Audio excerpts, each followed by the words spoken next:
Hello and welcome to Noni, Yanga's flagship talk show where we discuss all the hot topics.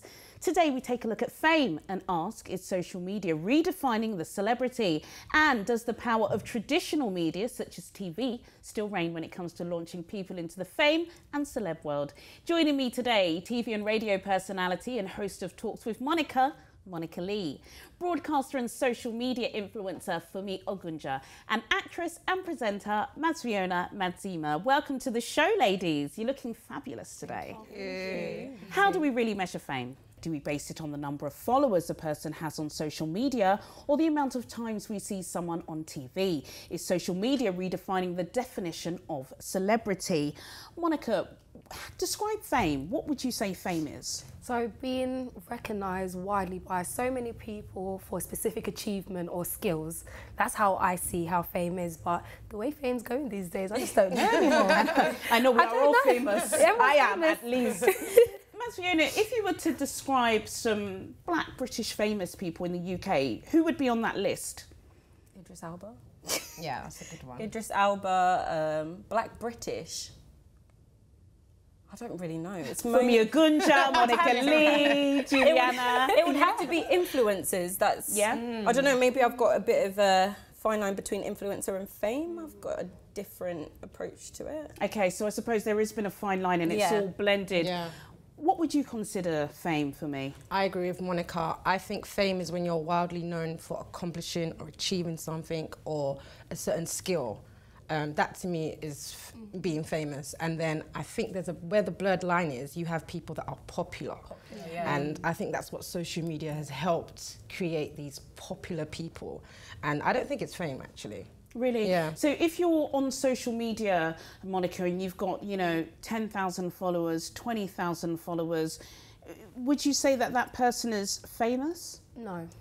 Personally, I have to see something, like there has to be something tangible, there has to be a skill. A talent? A talent. You just can't be, do you know what I mean? Like, I've got followers, like what else do you do? If social media shuts down tomorrow, tell me, can I still connect with you? Do you still have something that can be given, I can see, I can feel, I can touch? So I feel like when it comes to talent and Instagram followers, I don't measure it up. Really? Yeah, it's not a positive correlation, like if you've got loads of followers, equivalents to fame. No, you need to be giving me more than that. Well, that's really interesting, actually. Mazviona, you're the youngest on our panel, so we would say you're definitely a millennial. And you said that you kind of feel like it's blurred between somebody like Idris Elba, and if you are talking about a social media influencer, can we say Patricia Bright? Yeah.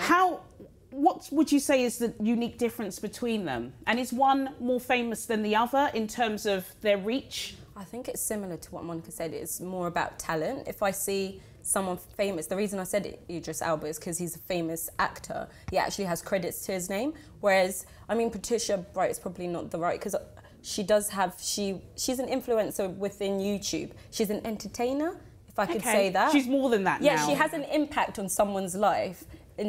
So I can say that's kind of like a talent. Whereas if it's just like an Instagram model or someone like that, you just be like, you're just pretty. You're just like attractive, but there's nothing really, like you said, there's nothing that you can really connect with except, oh, you're nice to look at on my feed, and that's it really.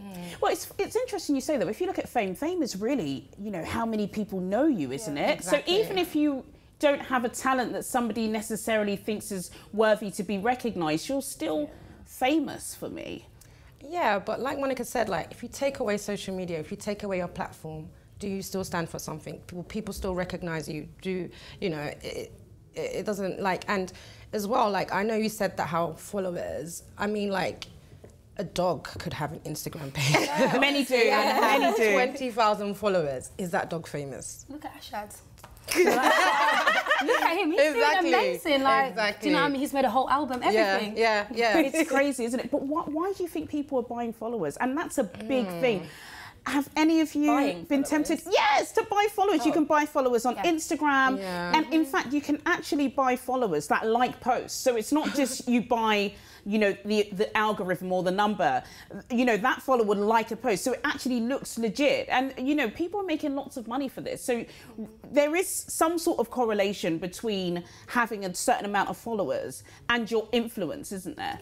To a certain extent, yes, because you can have loads of followers, but if you have no engagement, it's not Yeah. going to work. Yeah, I was going to say, it's in there. Yeah, it has to work. But at one point, when Instagram first came out, followers was everything. And I'll be honest, at one point, I was so tempted because I'm like, I know I've got the... tempted. I was so tempted. Because it's like, I've got the talent, and then I will have friends and like people, work colleagues coming up to me saying, you know what, Monica, you could have got this job, but you just don't have X amount of followers. And I'm like, do you know how hard I work? Like, do you know what I mean? Every day I'm out there pushing, grinding, and you're telling me, because of my followers, I'm not worthy of that job. But someone else that's not a presenter, that's not a host, that maybe have loads of subscribers on YouTube, never presenting their life, but they're able to go on top of me and be there and be hosting events and stuff. Not saying that it's taken away from who they are, but it's like I'm working and putting in that work. Diminishing talent, isn't it? But you know, we talk about reach, but look, let's use Kylie Jenner for an example. You know, she's got over 100 million followers.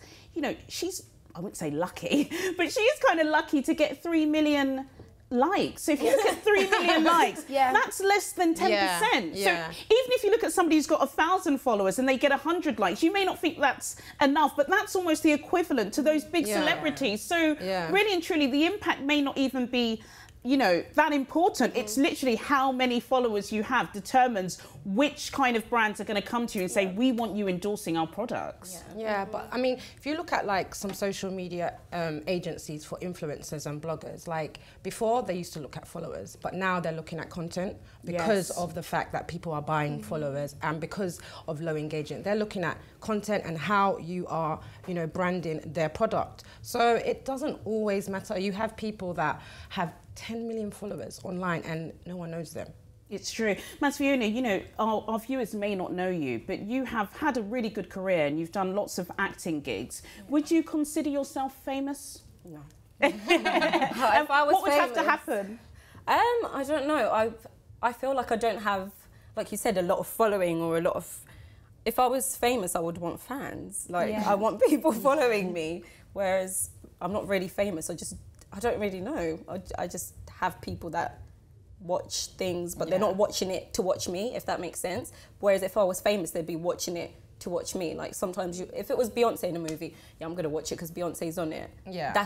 That's where I want to be if it's to do with fame. Yeah. Monica, is somebody being famous, you know, being stopped on the street, is that when you would consider yourself famous? Do you consider yourself famous? A lot of people know you. You were known, you know, when we were talking about you, people are like, oh gosh, you know, I recognise her from here, you know, so you are recognised. Recognised, I don't know, I don't think like my end goal is to be famous. Like if it comes, it comes, but I want to be successful. I want to make changes. Amen. I want to make a difference. I want to be able to even, I don't know, impact at least one person, to be able to be like, you know what, you can come from nothing and be something, but once you have talent, it will always work, and if it works with the hard work as well. So fame is not, if I do get recognised, I'm like, oh my days. Like the other day I was driving, someone's like, Monica, I was like, it made me feel like, oh my gosh, people like me, but it's just like, okay, I'm doing something good. That's what it shows, and I'm working hard, but there's always more work to do. Fame, it happens, man. It happens. Well, you're on Noni, so you're all famous now. Still to come, we ask what it means to be famous, and we look at the difference between social media influencers and celebrities. See you after the break.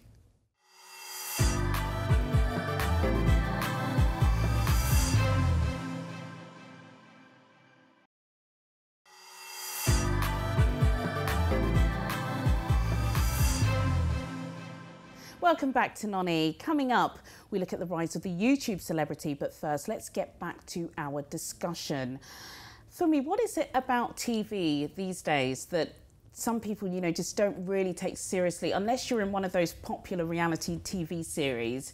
It's kind of seen as, you know, meh. You know, even with kids, you know, they don't watch telly. They kind of look into YouTube and all of these apps to see the people that, you know, they look up to. Reality TV has taken over the whole TV world. Like we were talking about that, you know, behind the scenes, weren't we? People are bored of scripted things. Like they want to see natural improv. Like they want to see negativity. They want to see drama. They want to see it all. So, and you know, reality shows are birthing these celebrities, because you can just be on a reality show and be known for nothing, have no talent whatsoever, but you're a reality star.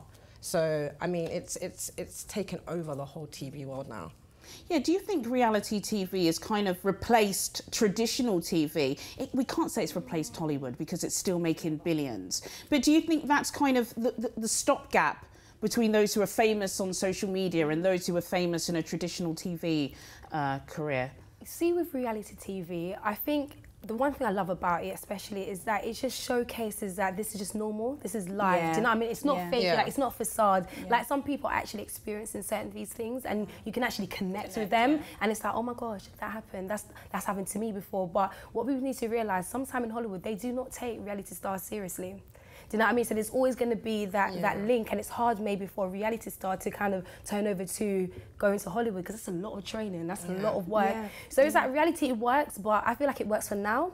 And if you want to get onto traditional TV, you've got a long way to go. So it's being able to keep up that momentum and do different things and not focus on reality to become a superstar. That's not going to happen. Not everyone is Cardi B, right? No. You know, but Mantafiuni, there are lots of web series. You're an actress, and there are web series that are really popular. And if you were approached to do a web series, would you say that's got the same clout as if you were approached to do something on a Sky channel that maybe not many people watch, but it's still TV?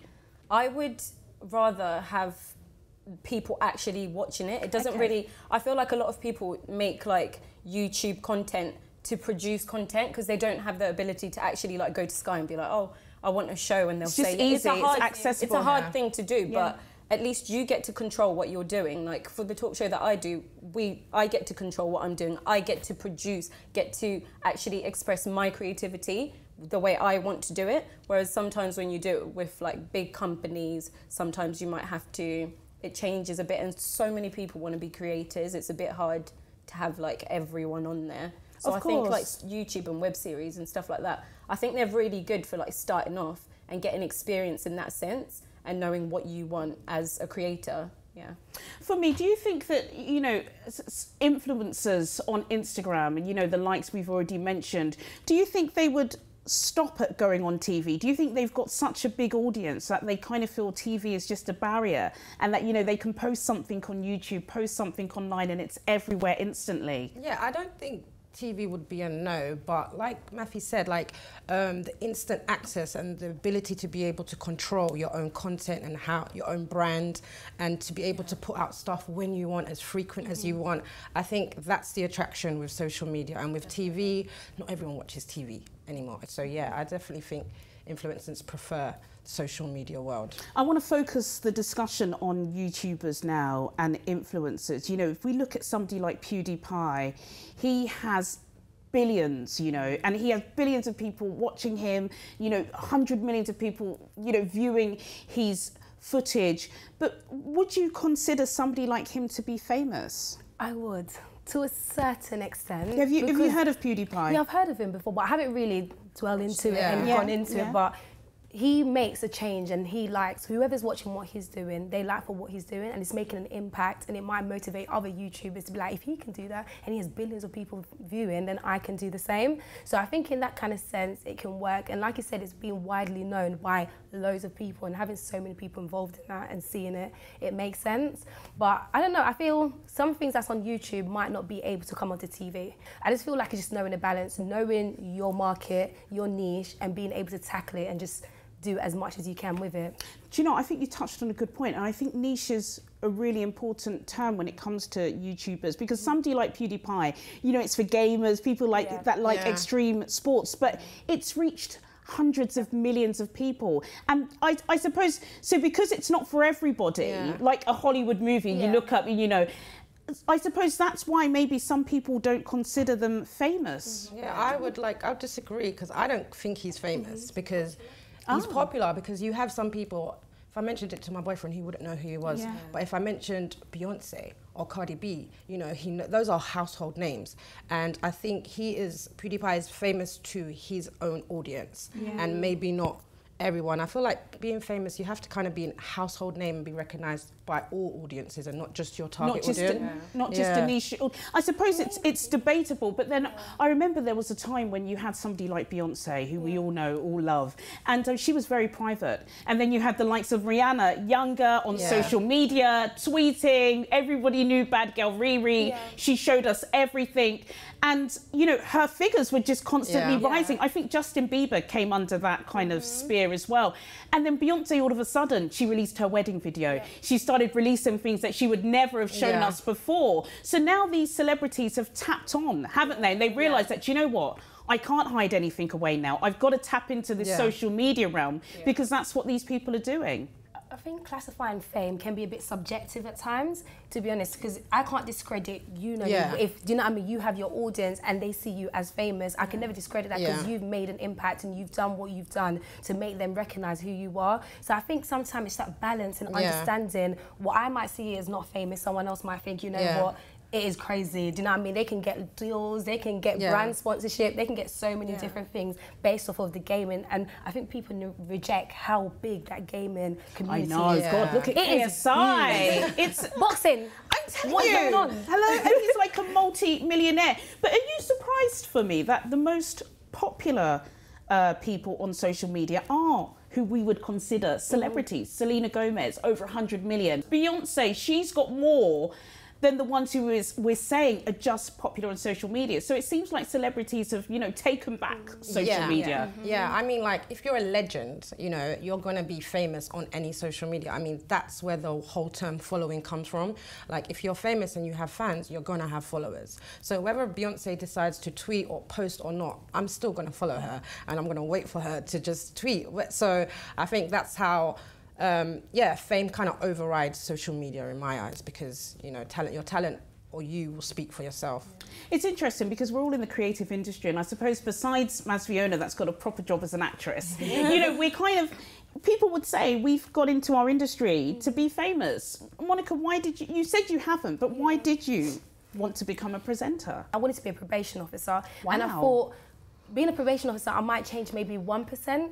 Being on TV and being able to do public speaking, I can change maybe thousands and not really understanding how far it can go. So I just wanted to maybe have my reach to a wider scale. And that's one of my main reasons why I said I wanted to do radio, TV, and kind of encourage the young girls that you do not have to be a doctor, a lawyer. You can be anything you want to be. And look at me. I mean, I've got long way to go, but I'm getting there. You're on the way. For me, you know, people that follow you on social media would consider you an influencer because, you know, you give great fashion advice, you know, you're seen on the red carpet a lot.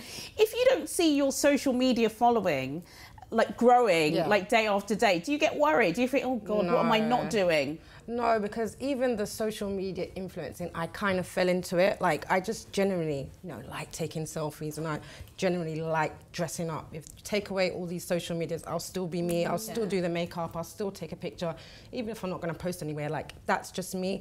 But I feel for me, when I decided to take it seriously, is when I realized that growing up, there wasn't really that much black African Nigerian women. I think there was only June Sarpong, wasn't there? Yeah, that I saw that kind of inspired me and kind of encouraged me. So I just decided, look, do you know what? If I'm going to be on this platform, I want to do what I didn't get, which is inspiration, and just to see a black, successful African And I suppose you woman, you have to be famous to be that person, you have to haven't you? Masviona, if there was to be one platform where you would, you know, have that 1 million followers, what platform would it be? I would say Instagram, because now there's like IGTV. It is growing. That just popped up out of nowhere. It is honestly growing, and I reckon if you were to go as, you know how many people get paid like to post things just on Instagram? I don't think it's the same on Twitter. I'd correct me if I'm wrong. I don't know, but yeah, I think Twitter is still powerful, you know, because of like what's going on in America with Donald Trump. Everybody's jumping on Twitter. I feel like it's more powerful in America. I don't know, maybe that's just my opinion. Possibly. That's true, but if, you know, going back to you again, Masviona, if there was one platform you would be, you know, most popular on, if it would be television. You know, definitely television. Primetime TV, or 100 million followers on Instagram, you know, batting away the endorsements. Television, because that's where like my passion started. I want to be an actress. I want to like bring out emotion to someone. I want someone to watch me and actually cry. Like, I want to impact someone to that extent. So I feel like I can only do that on TV and portraying certain characters. But with like presenting and stuff like that, and I feel like that's more suited to like Instagram, because it is more social. Whereas when you're on TV and you're an actress, it's a bit different in that sense. Let me throw it to you two as well. TV or social media? Where would you want to be up in lights? TV? I think social media is a platform of getting to television. Yeah. And I feel like you said, there's not a lot of, when I was younger, growing up anyways, like black successful women on there, they will have just This is one... why we're doing this show, so we can celebrate ourselves. We need it, because we have like maybe one black person to literally represent everyone. It's like, no, we've got people from Africa, you've got people from the Caribbean. There's so many different shades and melanin of black people, and I feel like you can't just use one person to be able to say, yeah, she's on TV now, we don't need any more. That person, that's it. So There's more of us. There's loads of us. There's loads of us. What about you for me? TV or those 100 million followers?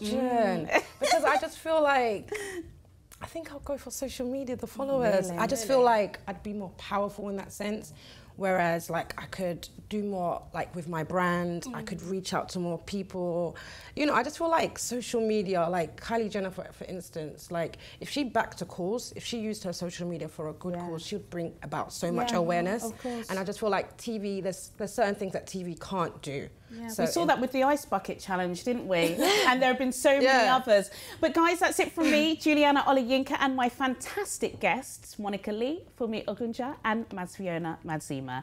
And don't forget, Noni's now online, wherever you go in the world. Go to www.yangatv.com to check out every single episode. Join me next time for more Noni Chat. Goodbye.